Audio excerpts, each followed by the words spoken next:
So good afternoon, everybody.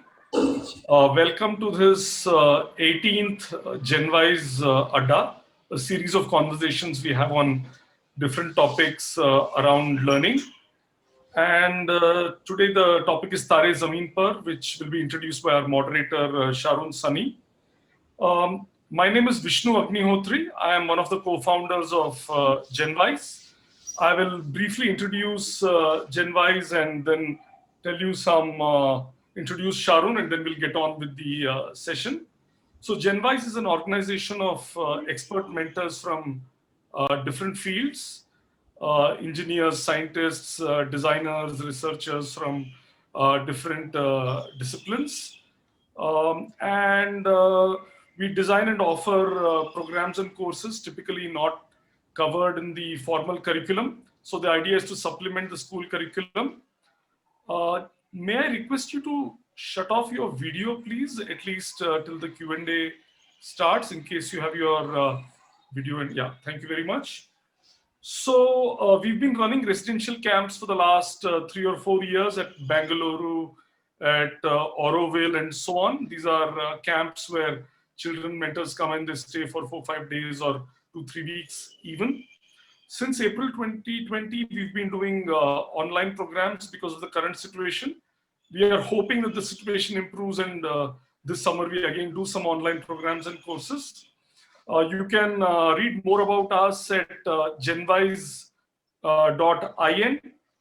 And with that, I'm going to introduce Sharon.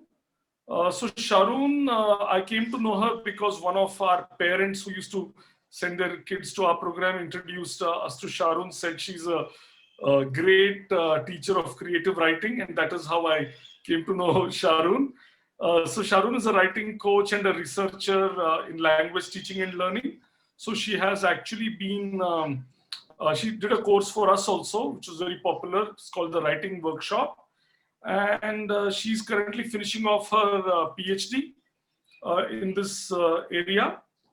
I will post some links later in this conversation about her organization, which is called A Better Word.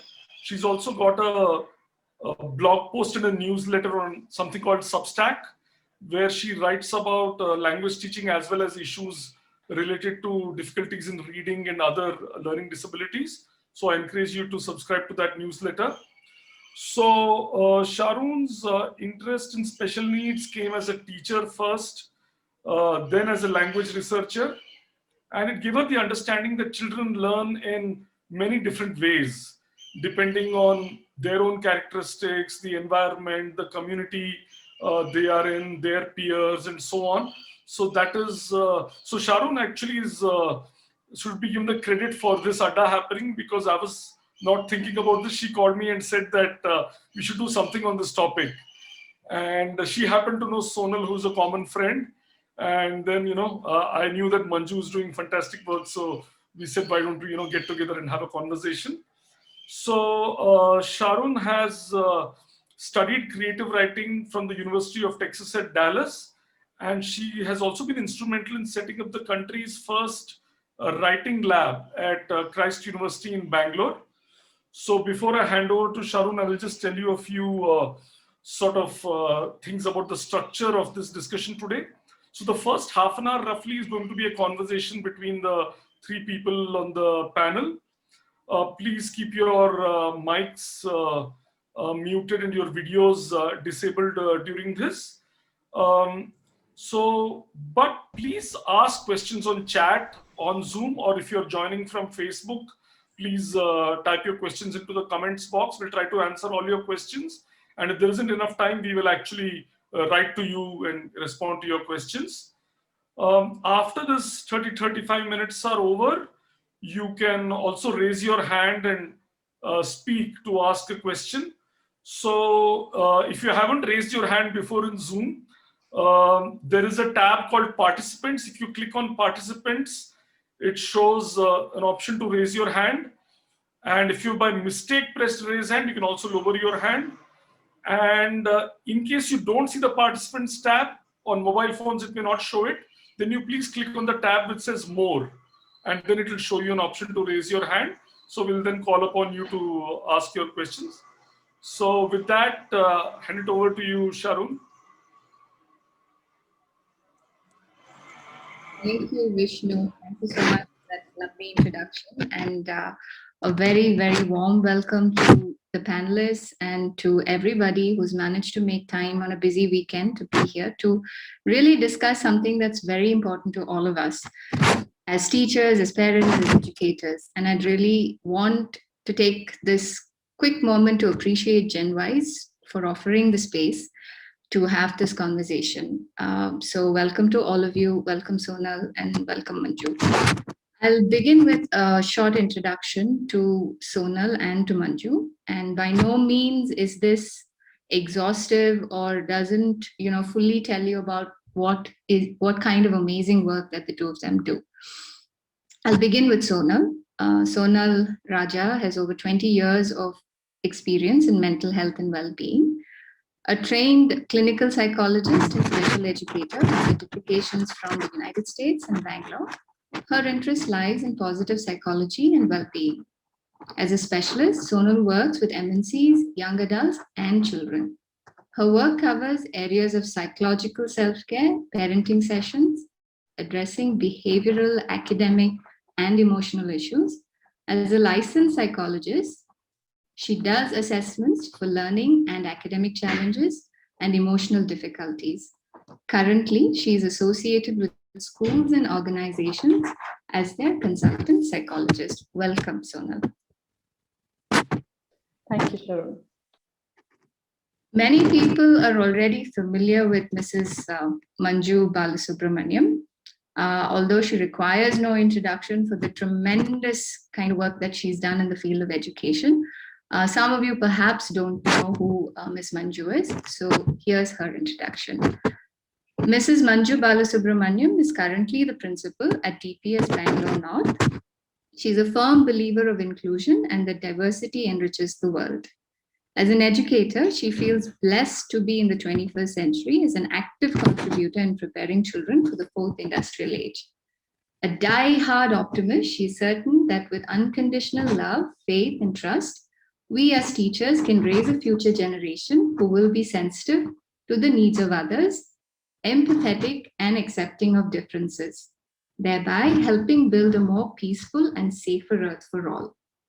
She is the recipient of National Award for Teachers, President of India 2018, and also received the Fulbright Distinguished Award for Teaching in 2014.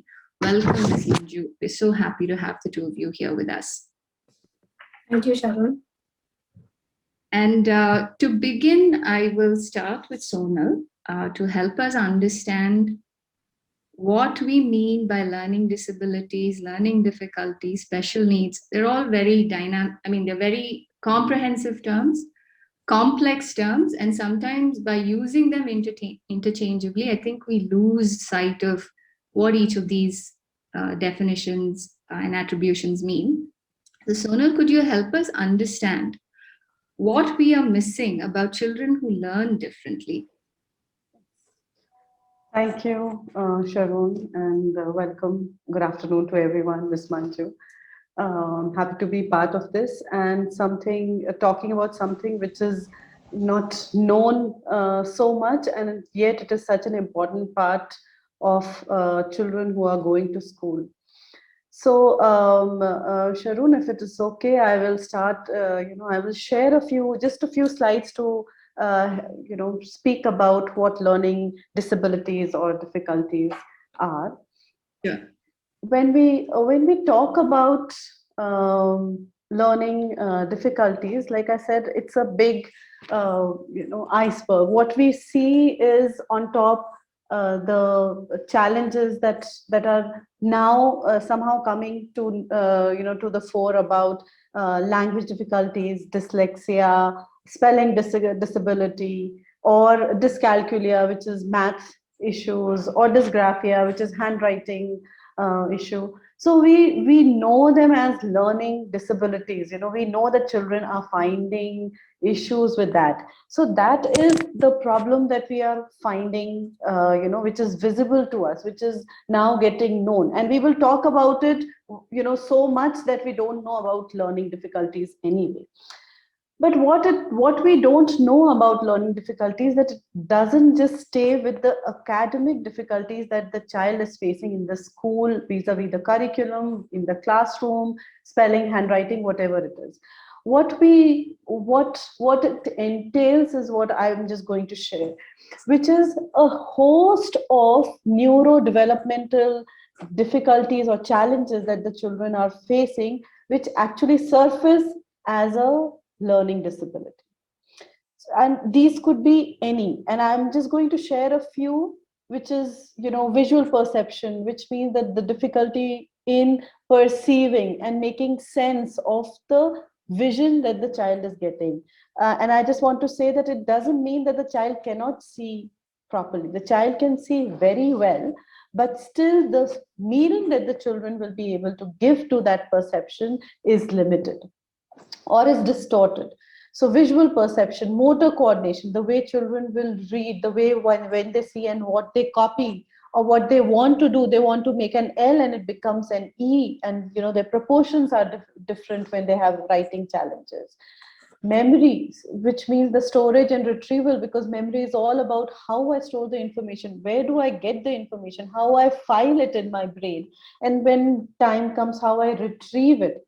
And a lot of times children with learning difficulties have extreme difficulty with this issue. It's like how we sometimes keep some things very safely in our in our possession. It would be a key, it would be a card, it would be something very tiny. We said, oh, I have to keep it very safely, and when time comes we don't know where to look for it. It's exactly what happens to the child with learning difficulties, having memory issues. Sensory processing, how they hear, how they see, how they smell, how they taste, how they feel things, is sometimes either in deficit or in excess, and to integrate it might be a challenge for that child. Processing speed, which is, how quickly I receive the information, I manipulate the information, I use the information which is stored already in my brain and coordinate it, and then give out a response or a feedback. So this processing speed is many a times a big challenge, not for all children, but for many children with learning difficulty. If you ask two questions to a class, when was India, when did India become independent, and who is called the father of the nation? So if you ask these two questions to in the class, if you come, first question is, when was India, freed or became independent? The answer will be 1947. And if you come to the child with learning difficulty with the second question, that who is called the father of our nation, the child might still give you response of 1947. And what will happen as a result? Most other children in the class will laugh, the teacher will laugh, and it is not because the child is giving the wrong answer, it's because the child is still processing the previous question and trying to make sense of it. And it seems like blurting out the wrong answer for a different question, but it is not so. Auditory perception, how they hear the sounds, the ch and the sh and the s and the k, with the soft sounds, the hard sounds. When the sounds become together, we very easily use the array of words in our different languages, not only in English but in our native languages. A lot of times children have difficulty in processing what is sh and what is s, and what is k and what is s. So difference between soft C, hard C, soft K, the syllables when they come together, CH or SH, all those are difficulties. Again, not to say that they have a hearing problem, but there is an auditory perception issue. An executive function, again, something which is, where children have to plan, prioritize, pay attention, make decisions. These are, again, this is again an area of difficulty. And not to say, when a child is facing one, and it's not usually one, a multiple of these difficulties, there is a lot of frustration and anxiety, because that I know the answer of that question, or I know if I'm given time I can do it, but I can't do it at the same speed, I can't do it at the same level I can't do it with the same clarity or neatness. And therefore, there is a lot of frustration and anxiety. And again, something that is, heart wrenching is that it builds a lot of shame and guilt in the child for not being able to do what they are doing. So this is what is learning difficulty, but I just want to give you some bits of definition, which is a big definition. I just want to quickly open up the definition for you, which talks about persistent academic difficulties in one or more area, which is reading, writing, math, expression, that. And then the current academic skills are lower than what is applicable and appropriate for that child.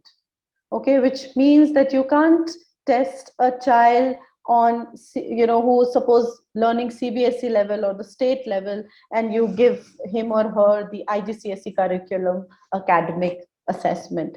So therefore, it should be appropriate and applicable to that child's age. And again, should not be, when we talk about learning difficulty, it should not be the result of IQ issue. It should not be because of poor vision, poor any kind of deficit that the child has, neurodevelopmental deficit, or lack of access to quality education. By quality, I mean the education that where the setting in which the child is learning should be equal. So we don't identify a child with a learning difficulty unless the child has had enough exposure to equal learning opportunities. The child has learned in the language of assessment which is comfortable to him, and the child has had experience of learning in a setting which we are testing in. So those are the few pointers for us to understand learning difficulties, simply put. Sharon, over to you. Thank you, Sonal. I think a lot of times, these sorts of definitions and how we attribute certain challenges that children have become very tricky. And I think, as you rightly said, that it is very essential to understand how we understand special needs. And I think this is a good point to ask Manju. As a school leader, you have actually managed to successfully integrate both mainstream and special needs. And could you help us understand how you've been able to do that? Because as far as I understand, a lot of parents still have challenges when it comes to getting his or her child's school to A, acknowledge, and B, to be able to provide accommodations that will help the child perform academically, successfully in academics. Thank you, Sharon. While the government and the country and the boards have, all the provisions, and the RT states that, every child is entitled to free education, it really doesn't happen. And many times it doesn't happen because there is a lack of awareness of the issue at the first go, and thereafter what we can do to help children with special needs. Now, children with specific learning disabilities, I always call them hidden difficulties, invisible difficulties. If a child is visually impaired or hearing impaired or has a locomotor disability, the parent knows it, sees it, the school sees it, and therefore the accommodations and exemptions can happen naturally. But when children have specific learning disabilities, you don't know them for a very, very long time. And these kids are absolutely, they are friendly, they can, they articulate well, they have good skills, but when they communication skills, but when it comes to academics and examinations, they don't do well. And when they don't do well when they don't have support. When they have support, we've seen magic happen. But what happens is when year after year, when a child does not do well in a language or is not able to do math, the child's own self-esteem falls. And thereafter, year after year, when the teachers take over that child, there is this pressure on the child from both the parental end and the school end for not performing. And this can do serious harm to a child's self-esteem. In many of the cases I've seen with my experience, children then resort to other kinds of behavior that is not typically theirs. There are issues with discipline, there are issues with bullying. These children often get bullied because when the teacher picks on you in the class, the others follow, the children follow. So, but given the same scenario that there is a supportive school that allows for early identification, works with parents in collaboration, and enables children to learn in other ways, phenomenal magic can happen. And we have children year after year who top the CBSE board with specific learning disabilities. There are enough number of provisions in every board to help children. Many a times it is just that schools are a little worried or scared, or they do not have enough special educators or counselors to help them through the process. And I think that's where awareness happens. And so we have what we call as the ASAP program, which is awareness, sensitization, advocacy program. So a school needs to be doing all of this all the time within the school and outside with the community.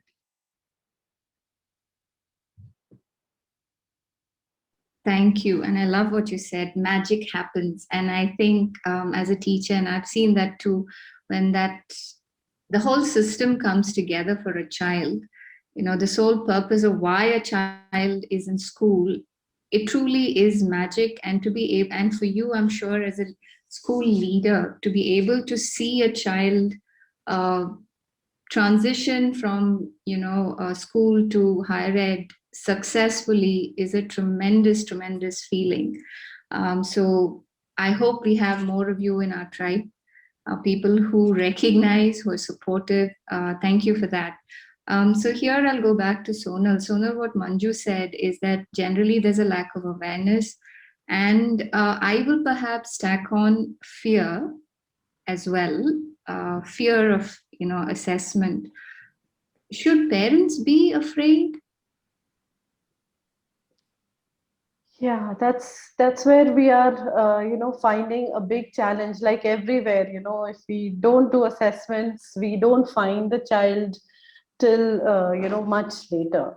So something that we talk about assessments is how do we go there, and why should we start doing assessments?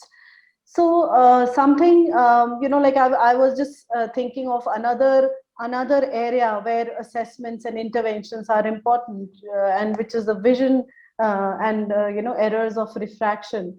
So what happens that that we don't know for a lot of children that vision is a problem until they are able to articulate it. They go to second or third grade and they are not copying well. They can't see until they say that I have a headache, and we don't understand it much earlier. And therefore a universal screener, which the government also requires, so that we know early on that the child will whether the child's vision and hearing, all that are taken care of before they start the formal education process. Similarly, when we talk of assessments for children with learning difficulty, we have to see that why do we need assessments?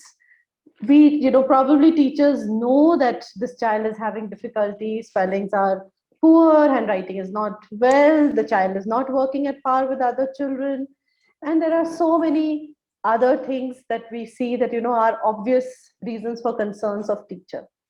But why do we need that? One, that there is not so much of awareness among the community of teachers and parents both, that there could be something like Ms. Manju said, the lack of awareness. It's an invisible difficulty, invisible challenge. So we need to make it visible. We need to tell people that, listen, it could be something where your child is genuinely having an issue, and it is not that he or she is lazy, he or she is not showing interest, he or she is just interested in playing or video gaming or whatever it is. So we need to look a little more closely to the child, and assessments help extremely. Till now the whole idea was to find do assessments to diagnose whether the child has a learning difficulty.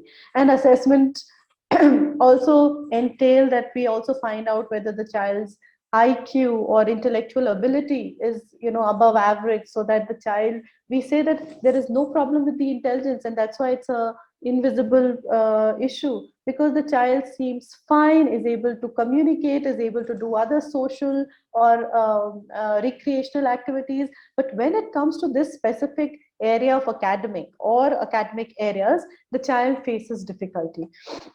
So the shift has now moved to not assessment for diagnosis, but assessment for intervention. So we want people to understand that when they go to a specialist to say that this is where my child is having an issue, it needn't be only that your child will be diagnosed with a difficulty or labeled with a learning difficulty or with any kind of attention deficit or whatever it may be. The idea to go to a specialist is to find where is my child's area of challenge and what intervention can be provided to cope or overcome that challenge. Because I say both, because some areas can be, we can sort of equip the teacher and the children and you as a parent to support the child, and some areas interventions can really help in overcoming those behavior or emotional challenges. So therefore the fear of assessment is is only to close your eyes to reality. If I don't see you, you don't see me, and that will not take us and our children very far. The children who sometimes we know that he or she reverses letters, they don't see, they have motor issues, they can't play, they fall too often, or there are so many other things, the numbers are difficult, and we say, oh no, it doesn't matter, I was like that, or the teacher is like that, or the school is not supportive. We need to go because it is about this particular child, whether I am the teacher of this child or whether I'm a parent of this child. I need to be honest to that child to say, listen, I want to find out how I can support you. And therefore, to go for assessment is to look for intervention, to look for support for your child. For all you know, it might just be an issue. Your child, many times we just say, go for an eye test and the issue is resolved. We just say, change the position where the child is seated, make him or her sit up front with the child and with the teacher, and therefore the receptivity will be better. And many times those things work. But what if it is something else? Then you need to look a little more closely. And I'm again bringing this eye test thing, because it's not just assessment to say, hey, you have weak eyes, because they also give you prescription glasses. They correct your vision and make you see well. And we should all look for something like this, not at a very sophisticated level to find out, but there could be many other ways which are universal screeners, where schools can do this at their own level and take it forward. You don't have to go to a clinical psychologist or a special educator right in the beginning. And I think a lot of good schools have these practices in place, where they are able to identify children and give them support early on. Ms. Manju, would you? I completely agree with you, Sonal. Unlike disabilities that are visible, SLDs are generally picked up in school when the child comes into school, because the teachers are involved in the first stages of teaching and learning. And therefore, at DPS Bangalore North, we do use universal screeners. This is to enable the teacher in the classroom, because special educators are very few in number. So we train our teachers, they're given checklists by our special educators who help them do this in classroom. And this is not based on the feedback of one teacher. A group of teachers who teach the children look at the screener, and then if they find that there is a case that is a little worrying, they will then share it with the special educator, who will then visit the child and see the child in the classroom. And then if they feel that there's a requirement, a similar checklist will be shared with the parent as well, to see how they do at home.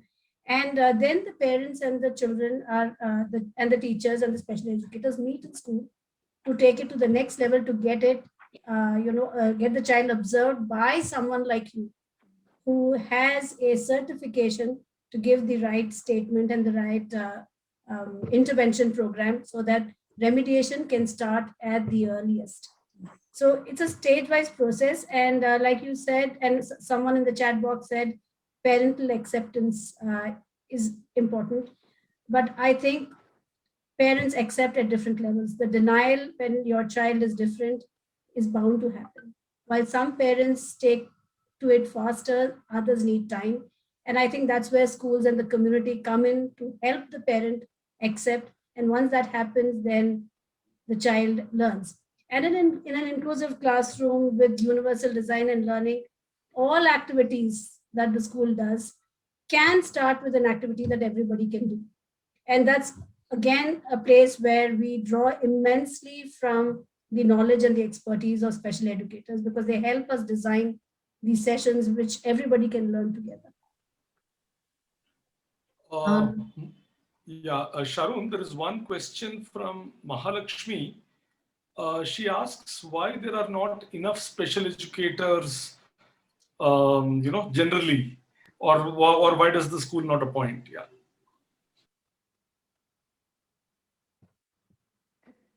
Ms. Manju, would you like to answer, or should I? Sonal, you Okay. take the question first, and then Okay. Yeah. So there are special educators now, especially in cities, bigger cities like Bangalore, Mumbai. We have a few special educators, but like all specialists, like even doctors, where we don't have enough in our country. And special education is a fairly younger area of professional training. Till now there were not so many colleges and universities who were training people. Most, I would say a big chunk of special educators that who are practicing at this point in time in India are parents who are themselves have trained themselves to become special educators for their own child's need, and then have moved on to support other children as well. It's only now that big universities and colleges are bringing special education under psychology, under education, and as an independent area of learning and training, where they are trained. So it's that way I can say that the new professionals of special educators are just being about trained. But the thing is that we have so many times more multiplied. We have ignored so many more children for so many years now that it seems like the gap is too wide. But if we continue to make people aware that this is an area of specialization, and you are needed as a professional, which we are doing as on the other end as professionals, we are trying to encourage many people to take that up. And schools, maybe the school part, Ms. Manju, you can talk about that, why schools are not appointing. Many good schools are. So again, like you said, Sonal, it's while the government has been talking about inclusion for a very long time, but the emphasis in the affiliation process of schools to have a special educator, at least, and a counselor is now enforced. So if schools need to be affiliated to the CBSE or the ICSE system, they need to have these professionals in. But again, because the numbers of trained people are fewer than the requirement of schools. And each school, I mean, if you go with the population statistics, 1 in 10 in my school is a child with SLD.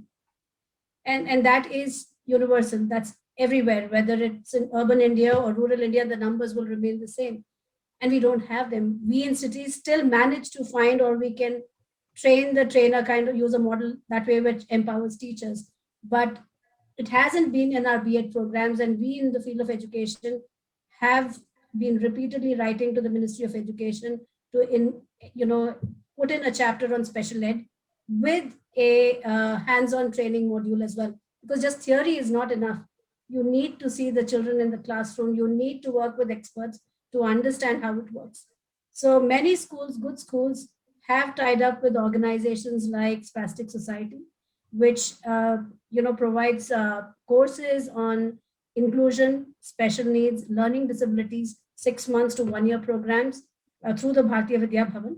And if schools have enough number of candidates registering for it, then Spastic Society does it on their campus itself. So these are regular classes that happen on Saturdays and Sundays. And then you have trainers coming in and assessing and taking their exams as well. So the community is gearing to alternate ways of training themselves, and younger people are joining in as I think this perhaps, is a good point for me to ask you,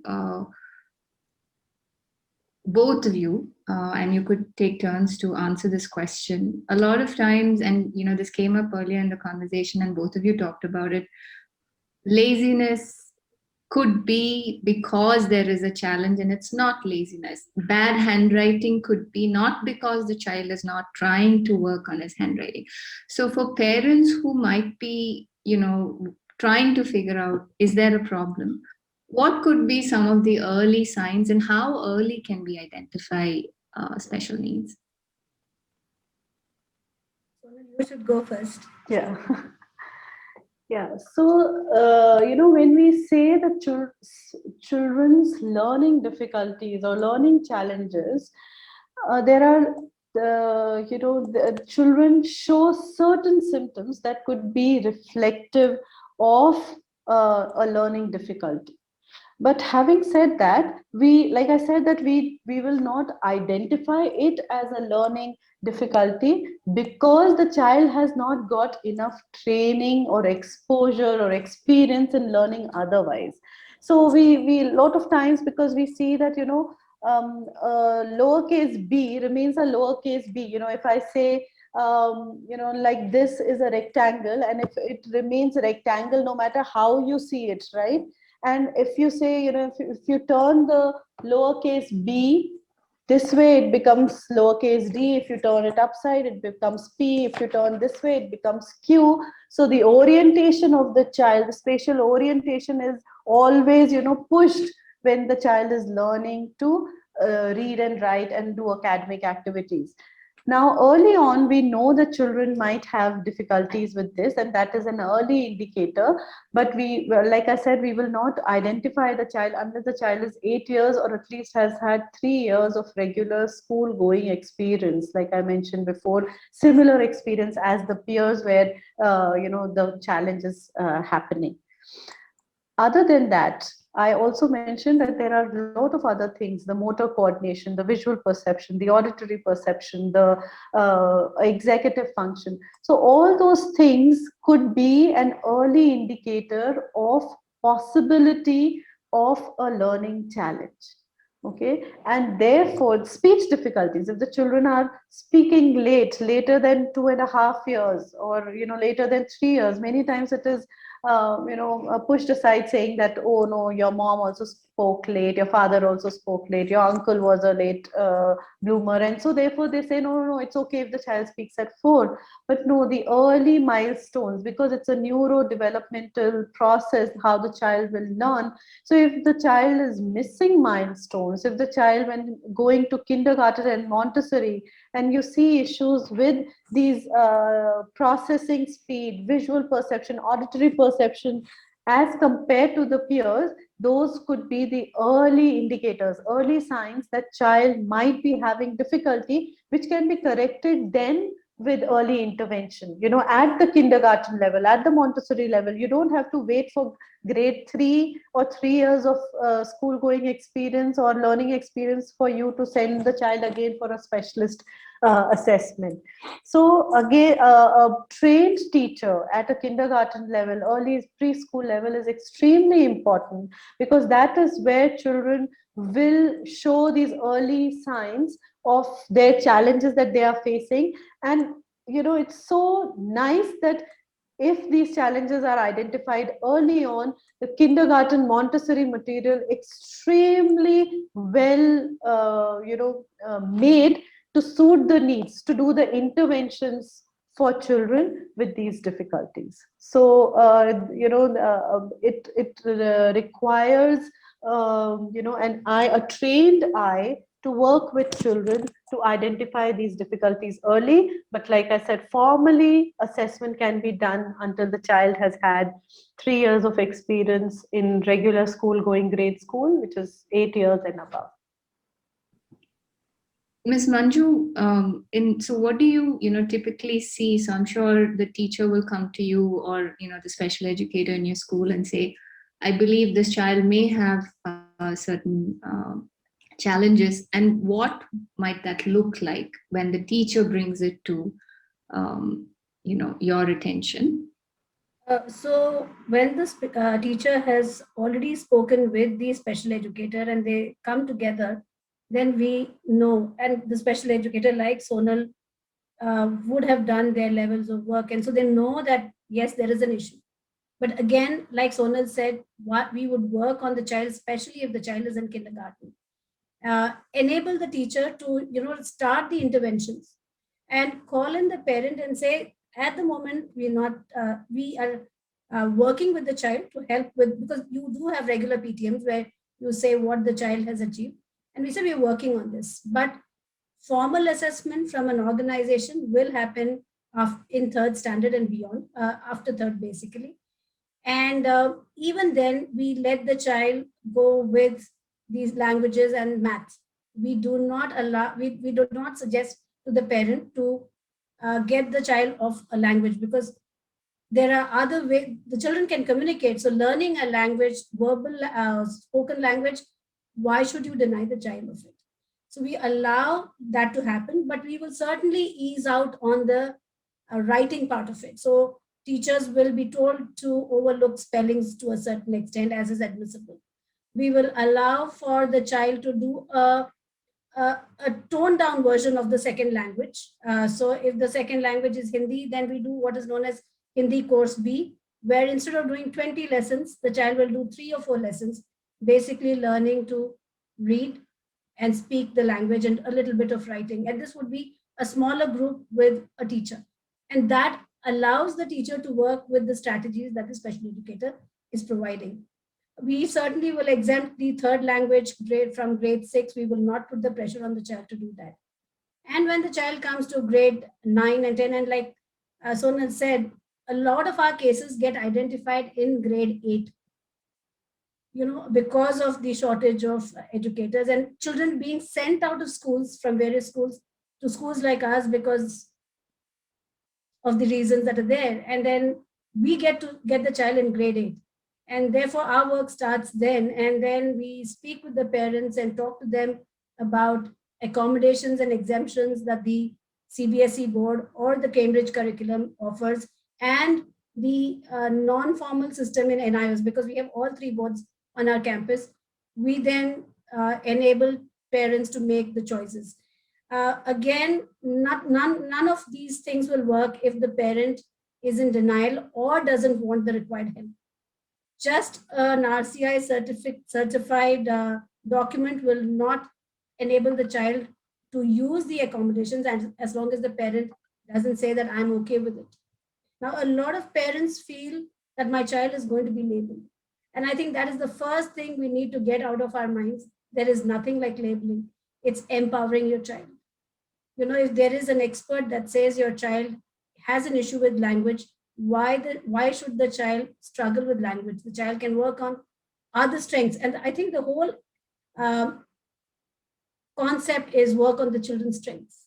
Every child has their strengths, and so identify them, work on them, rather than issues that are pulling them down. And so the boards have plenty of exemptions in terms of accommodations, in terms of extra time, scribe facility, reader facility, the use of computers, the use of calculators, simple calculators, exemption in language, exemption in math, and in lieu of that, children can take another subject, or they can do a vocational subject, and it absolutely changes children. They, from being told in schools that you can do nothing to passing grade 10 with a 90%. It's phenomenal. And I think this is every child's right to be told. I have a student who's now in Canada, and he is doing design. Till grade 7, he was in a school in Mumbai where he couldn't go through because of his dyslexia. And because he was the single child, his mom told me that she beat him every day because school said sending him notes. He came to us, did NIOS 10, did extremely well. And in grade 11, he said, ma'am, put me into commerce, regular commerce with exemptions. He was amongst the top 100 students in CBSE. Today in Canada, in the universities that he is in, he has done a special project on dyslexia and how to use technology to help children with dyslexia. Right here on my program is my music teacher, who's visually impaired and multiply disabled. But his class is the only class which has 100% attendance. Nobody bunks his classes. And the reason Ritvik Rajan is who he is not because of me or his colleagues. It's because of his mom, who's also in this program. Parents who are supportive actually enable their children to go a long way. Thank you. Thank you for that very comprehensive response. And I think at this point in time, although I have more questions that I'd like to ask the two of you, we're getting a lot of questions on the chat box. So I'll round it off here. And I'd like to thank the two of you for making time and being here. And Vishnu, shall we have those questions, please, from the participants? Yeah, so I will ask some of the questions which the participants have asked. And maybe Manju, since you mentioned Ritvik and he's in the meeting, maybe we can get him and his mother to also speak before the end of this. Ritvik so one will of the- not. Ritvik will not be able to speak. His mom Okay. has to prompt him, but Okay. you must hear him sing. And Mrs. Rajan could certainly inspire parents. Okay, great, great. So we will do that then maybe after a few questions. So one of the questions from a teacher, I think, is that parents may sometimes be a little guarded about receiving such feedback. So how should a teacher go about discussing such a topic if she observes something? I think these communications are difficult. It is not easy for the parent or the teacher to start this dialogue, but when schools have a channel of communication and parents are not only called because their child is not doing well, these communications become easier. I see that the question is from Shaino, and she's a teacher with me, and she teaches high school. And many of our cases, like I said, happen in grade 9 and 10, and many of the parents are high achievers. It becomes very, very difficult for them to know that their children are not. And not everything gets sorted easily, but I think dialogue is important. And there is this very beautiful poem, Vishnu, which is called "Whose Child Is It Anyway?" And yeah, it's a poem that we put in our classrooms in kindergarten, and the parent says it's mine, and the teacher says it's mine, and then we know that it's our child. And I think when that understanding comes in, that it's not for us, it's for the child, it eventually does happen. There are cases we are not 100% successful, but we can never give up hope. I was attending another webinar the other day, and one of the speakers said, teachers and parents have to be like ants. They have to keep working. That's the only way. Yeah. Can I, I think thank you so much, Vishnu. Can I add to it? Yes, please. Because it's something that comes up so often that, when we are talking about learning difficulties, like whether it's a teacher, whether it's a parent, what we focus is what the child cannot do. Whereas, the focus, when we know that the child probably cannot do math, is also needs to be equally on what the child can do and what the child's strengths are. And therefore, whenever we take this stance of what your child's strengths are and identifying the areas of strengths and help to support the child in what the child wants to do, the conversations are easier and more accepted. So even for parents, when they know that my child cannot do math, like Ms. Manju said, that there are accommodations, there are options. You don't have to worry about math so much. If your child can do a little bit of math, you can use calculator. If your child cannot do a lot of math, then you can take art, you can do PE or something else that the school provides. So it is not about finding what your child cannot do. It is equally about finding what your child is good at and supporting your child while finding strengths. And the other thing that I would like to add over here, that many a times parents and children also give up very easily. Okay, if the child cannot do, let him or her not do. Whereas it is okay to do that in the area of challenge, in the area of difficulty where it is identified. But we also need to equally support children in their strengths, in being persevering, in doing those things what they can do, because otherwise the guilt and the shame that the child is brought up to, by the child reaches high school, children learn to give up easily, and they don't want to put in really put in lot of effort into anything. So, and but children can excel, their sports, their music, their art, their computer skills, their language writing skills, all could be taken and be sources to promote them in their academic and non-academic work. So when we bring it about, like you said, whose child is it anyway? Everybody's child, and therefore everybody should come in to support the positives in the child, and there could be one or two challenges which we can, there's plenty of ways to overcome them. Sonal and Manju, there are a couple of questions which are about very specific things. I'll just read them out, and maybe you can make general comments. What we will also do is we will share Sonal's contact details on this chat, so that some of you can approach her directly for one-on-one conversations. So one parent says that, I think it's Neha Shastri, that her child has needed help since the time the child was 3. A special educator is working with the child. The child is now 6 years old, but still the child needs help to concentrate. So that is one question. And there is another parent who speaks about her daughter having difficulty with both spellings and math.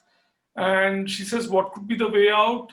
She's very good in art, making new things, using reusable materials.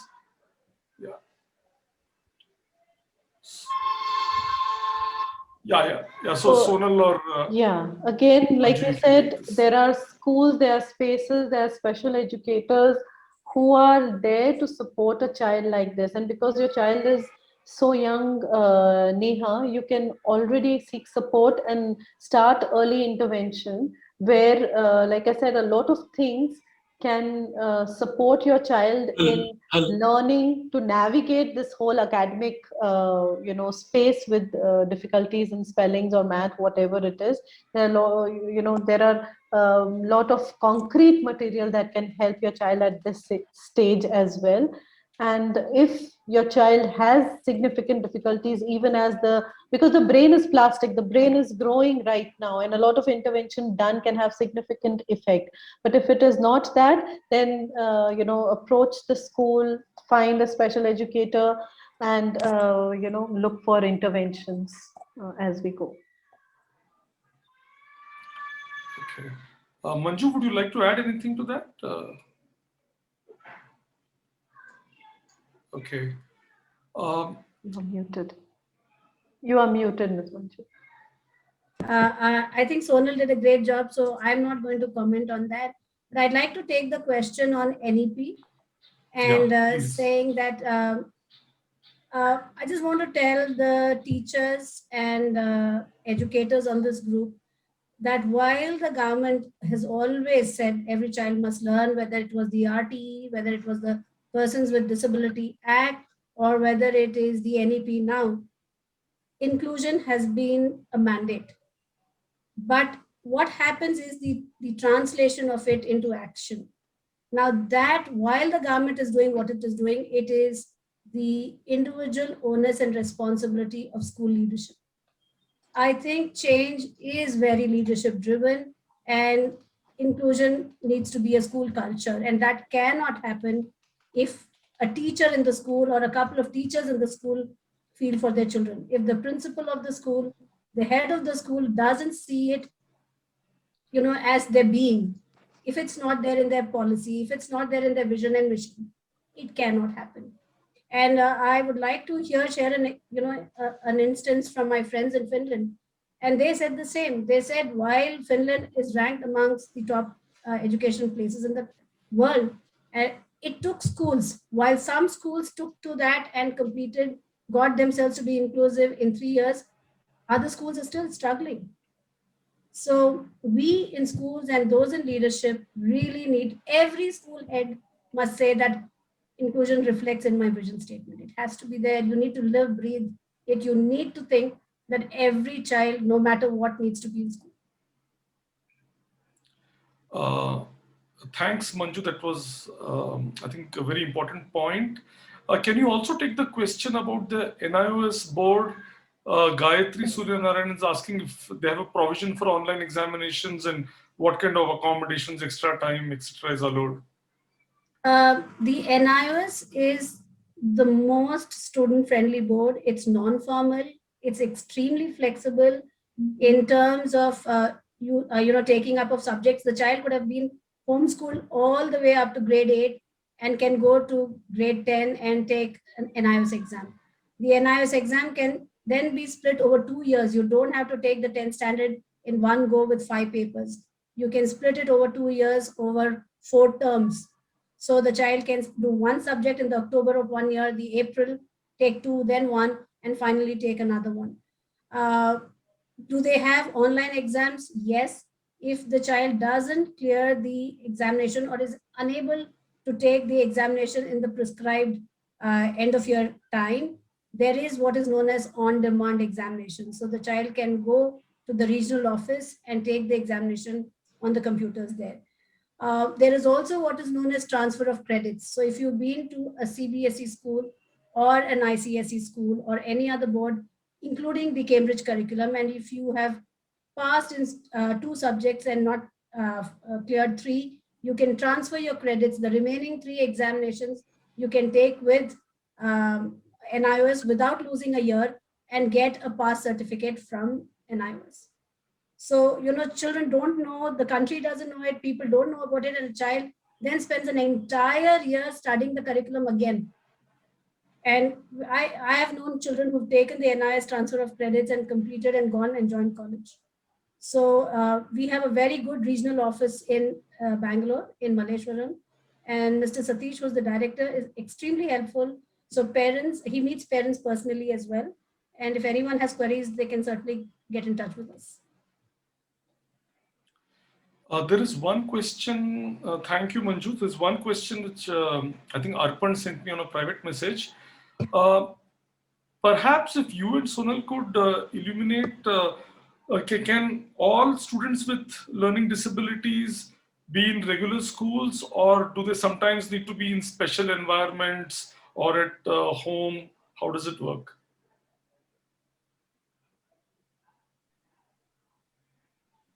Manju ma'am?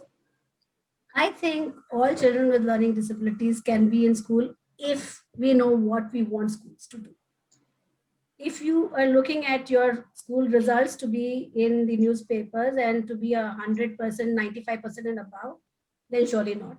But if you think that schools are social spaces and allow for children to live, love, learn, grow together, then learning difficulties are certainly not a challenge. Yes, everybody needs to be realistic with their expectations, because there are so many possibilities. The boards give exemptions, accommodations. And I think it's a strength-based approach that goes with children with specific learning disabilities.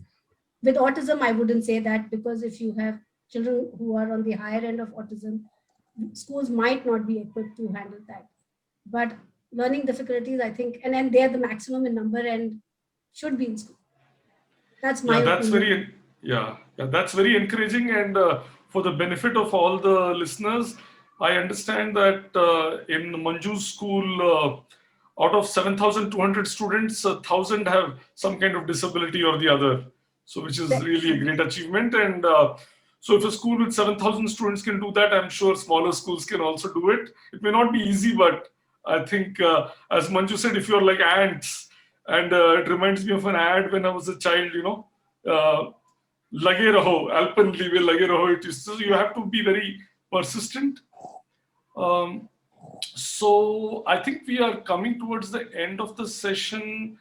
Let me just, if somebody has a Can I- burning question, May I add to that, Vishnu? yeah, Sonal. Yeah, just like they said, all is a an all include. It's an all-encompassing word. Okay. All is yes, as a policy, all children with learning disabilities should be in school, and all schools have to take. There are no now exclusive schools, so all children are required to be in school and have that experience, like she said, that it has to be a learning experience and not the content learning space. The other thing is that as for the parents who are attending this, please also understand your child's individual need. If your child thrives in that space, what kind of space is appropriate for your child, and what kind of curriculum does he or she enjoy, whether the demand of the curriculum is what your child can take. So as much as all schools are expected to take your child, are obliged to take your child, one must also look at whether this school or this space meets the requirement of my child, and therefore make a decision accordingly. Thanks, Sonal. Thank you. Okay, I think we will stop with the questions. If someone has a burning question that you want to ask, you can, unmute yourself and show your video and speak up. Just give it a few seconds if someone has a burning question they need to ask. Okay. Okay, I have shared Sonal's number on the chat box. If you need to speak to Manju, you can just write to me. So Manju, if we can have maybe Ritvik sing something, his mother says something, that might be a nice way to come towards the end of the session. Yes, and you can watch this on our YouTube channel and Facebook later, yeah, in response to someone. Vishnu, Mrs. Rajan and Ritvik are on screen. Mrs. Yeah. Rajan, we'd like to take 1 minute of your time just to speak to parents, 2 minutes on that, and then Ritvik can sing one song from Tare Zameen Par for us. Yeah, sure. Hello everyone, I'm Mrs. Rajan and this is my son Ritvik, and I'm proud to be part of this webinar. Thanks to Manju ma'am for letting us in. Really proud to be associated with DPS North under the leadership of Manju ma'am. We have served for about 6 years in Delhi DPS North, and the working has been so nice over there. There is nothing more that I can say about it. And my son is having multiple disability, but music is his forte, and I've been moving ahead, only keeping music as a mainstream for his livelihood and things like that. There are a lot of other issues that I have to handle, and I'm so happy that I could hear Mrs. Sonal Raja today, and I've just jotted down the points that the parameters that she has mentioned. I had also mentioned in the chat that when a child is admitted to the school, if all these parameters, you form like a questionnaire and it is ticked while admitting the child, then, we can make out if there is any issues. So the parents cannot deny that there's something wrong with their child. So there itself the screening takes place, and whatever, this is just a suggestion. So whatever precautions or any things can be added, we can do it. And I'll ask my son Ritvik to sing. Hello everyone. Hello everyone. Hello Manju ma'am. Hello Manju ma'am. Hi, Thank you Ritvik. for letting in. Is it audible, the music? Yes, ma'am.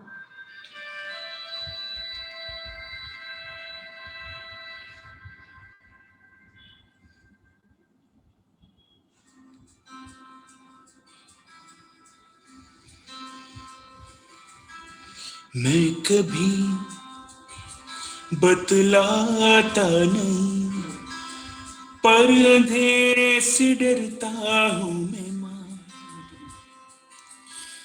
यूं तो मैं दिखलाता नहीं, तेरी परवाह करता हूँ मैं माँ। तुझे सब है पता है न माँ, तुझे सब है पता मेरी माँ।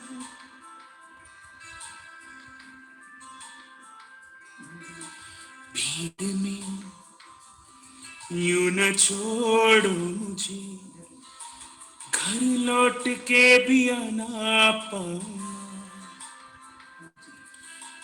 भेजना इतना दूर मुझको तो, याद भी तुझको आना पाऊँ,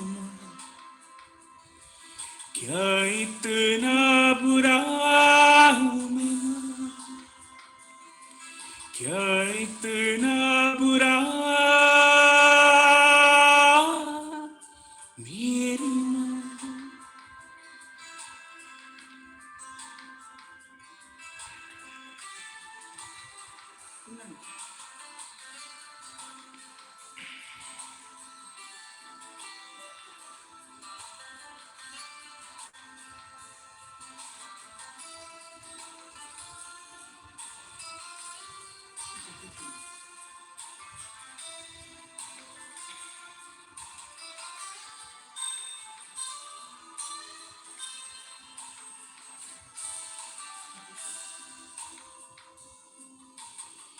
जब भी कभी पापा मुझे जो जोर से झूला झूलाते हैं माँ,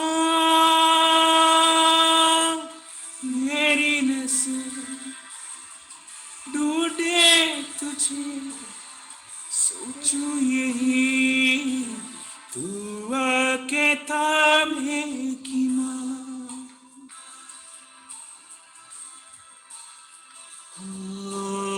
से मैं ये कहता नहीं, पर मैं सहम जाता हूँ मैं माँ, चेहरे पे आने देता नहीं, दिल ही दिल में घबराता हूँ माँ, तुझे सब है पता है न माँ, तुझे सब है पता मेरी माँ। ओ मैं कभी बतलाता नहीं, पर अंधेरे से डरता हूँ मैं माँ, यूं तो मैं दिखलाता नहीं, तेरी परवाह करता हूँ मैं माँ। Thank you so much, Mrs. Rajan. Thank you, Ritvik. Vishnu, I had no idea that they were going to be on the show. Wow.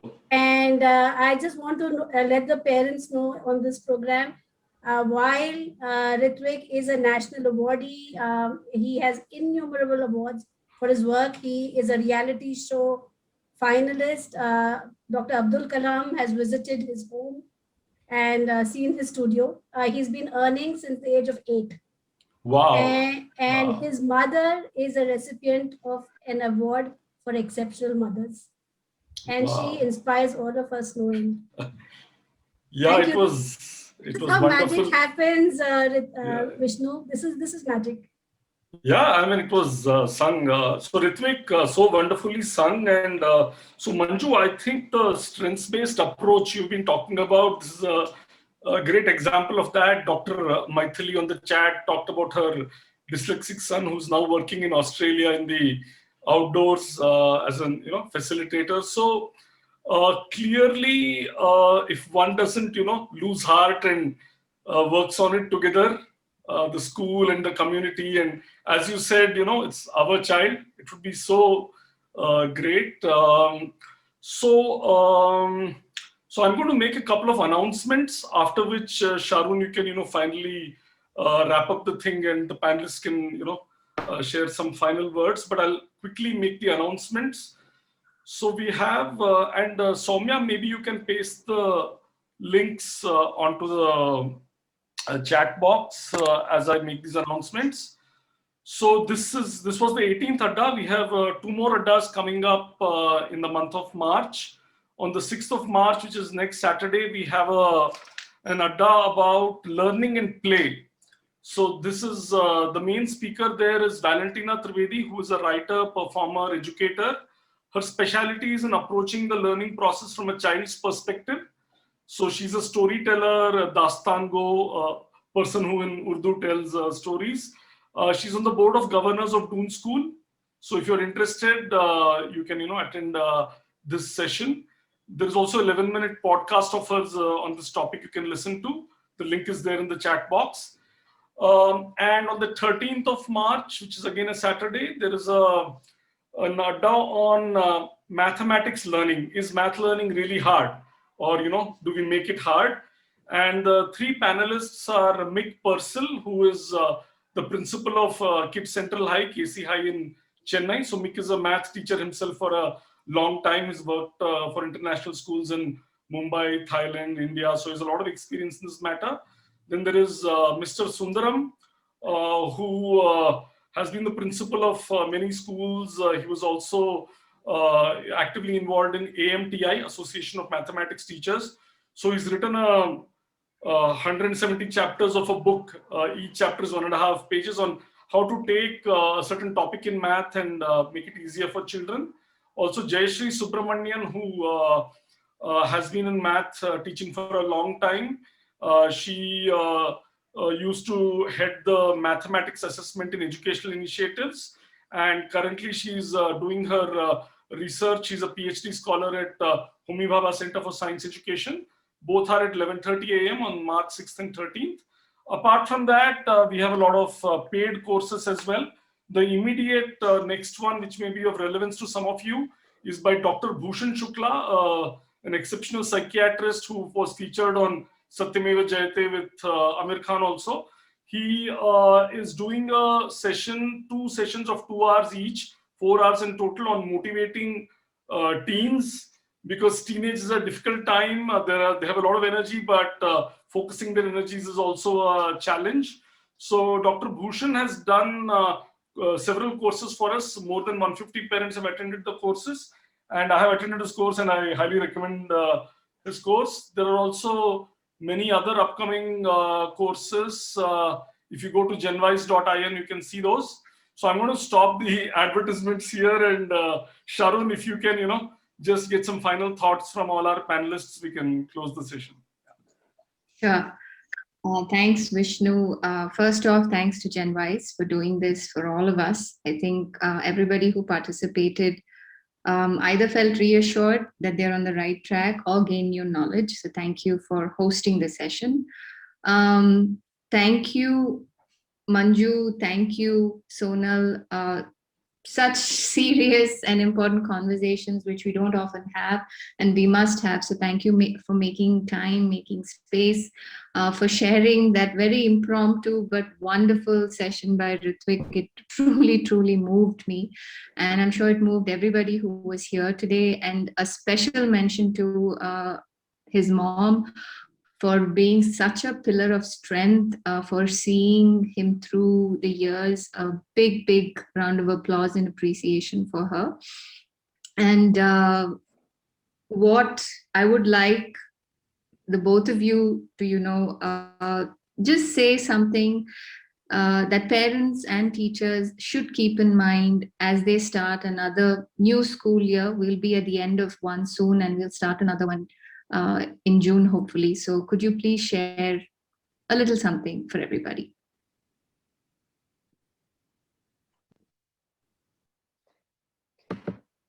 My only thing to parents and teachers is unconditionally love your children. And you are the only two people who need to believe in your child for her or him to be exceptionally unique and brilliant. Just do that. Sonal? Yeah. I was saying that there is, when we are talking about children and their challenges, a lot of times when I meet parents, they ask me questions about, did we delay the process? Should we have done this before? Could we have done that? I had this during my pregnancy. Could that have, have made this situation? So one, I want to, really tell parents that there is no blame, that you can take or your child can take for any condition that your child is facing. And the other thing, that as your child is going through a difficulty and you are seeking so much support for the child, special educator, good school, strength finding, taking your children from class to the other, there is a lot of burnout that the primary caregiver faces with a child with special needs or any kind of learning challenges.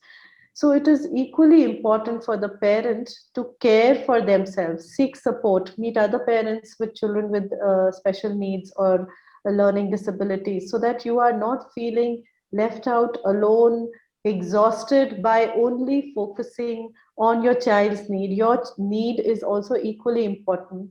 So parent and caregiver also need support, which teachers also can support by not blaming, by not telling parents that you have to take him or her to another class, another tuition. Don't take your children to extra classes, extra tuitions, math class, handwriting class. Let the child grow. If the child is in a good learning environment with good teachers, I think all the learning challenges are can be managed.